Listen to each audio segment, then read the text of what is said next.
அனைவருக்கும் வணக்கம். கர்த்தராகிய இயேசுவின் நாமத்தினாலே உங்களுக்கு வாழ்த்துதலும் வணக்கங்களும். காலம் எவ்வளவு வேகமாக ஓடுகிறது. 6 மாதங்களை இந்த வருடத்தில் கடந்திருக்கிறோம்.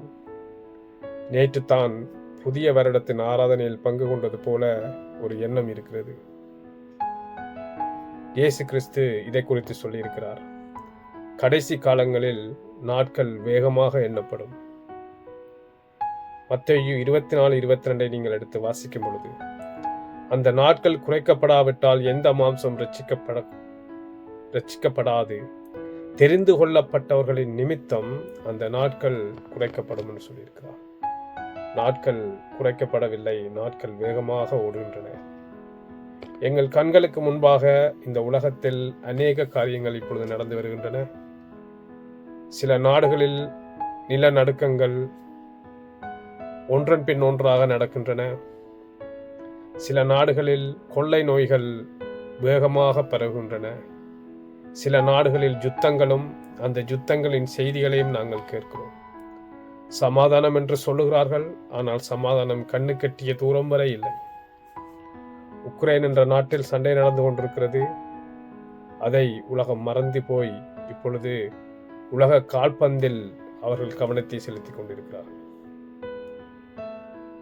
இந்த நாட்களை குறித்து சங்கீதம் 90:12 எங்கள் நாட்களை எண்ணும்படி எங்களுக்கு போதியும், அப்பொழுது ஞானமுள்ள இருதயத்தை அடைவோம் என்று சொல்லியிருக்கிறது. அப்படி என்றால் எங்களை சுற்றி எங்கள் நாட்களில் என்ன நடக்கிறது என்பதை நாங்கள் கவனமாக பார்க்க வேண்டும்.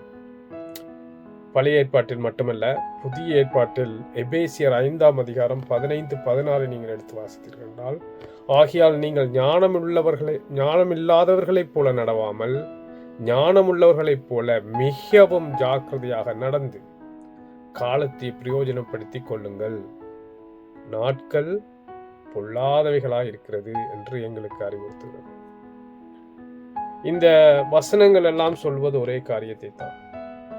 இந்த கடைசி காலங்களில் வாழக்கூடிய நாங்கள் அந்த காலத்துக்கு ஏற்றவாறு எங்களை இயேசுவின் வருகைக்கு தயார்படுத்த வேண்டும். ஒரு ஊரில் ஒரு கலங்கரை விளக்கம் இருந்தது. ஒரு நபர் அதை கவனிக்கக்கூடிய பொறுப்பில் இருந்தார். அவர் ஒவ்வொரு நாளும் அதிகாலையில் அந்த விளக்கை எடுத்து அதை சரியாக சுத்தம் செய்து அதை அங்கே வைப்பது மட்டுமல்ல, சாயந்திரம் இரவாவதற்கு முன்பதாக அந்த வெளிச்சத்தை உண்டு பண்ணி அது சரியாக எரிகிறதா என்றும் சோதித்து பார்ப்பாராம். இதை இவர் நிதமும் செய்து வருகிறார். அப்பொழுது அவருடைய நண்பர் ஒருவர் கேட்டாராம், இந்த கலங்கரை விளக்கம் சரியாக வேலை செய்கிறதா என்று சோதிக்கக்கூடிய அந்த அதிகாரி எப்பொழுதாவது ஒரு முறைதான் வருகிறார், வருடத்தில் ஒரு முறையோ 2 முறையோ வருகிறார், நீர் ஏன் ஒவ்வொரு நாளுமே இதை செய்து கொண்டிருக்கிறீர்? அவர் வரும்போது மட்டும் இதை சரி பார்த்தால் போதாதா என்று கேட்டாராம். அதற்கு அவர் சொன்ன பதில் என்னவென்றால், எனக்கு இந்த அதிகாரி எப்போ வருவார் என்பதும் தெரியாது, இந்த கடலிலே தத்தளிக்கக்கூடிய அந்த கப்பல்களும் அந்த படகுகளும் இந்த வெளிச்சத்தின் தேவை அவைக்கு எப்பொழுது ஏற்படும் என்பதும் எனக்கு தெரியாது. ஆக எப்பொழுதுமே தயாராக இருக்க வேண்டும்.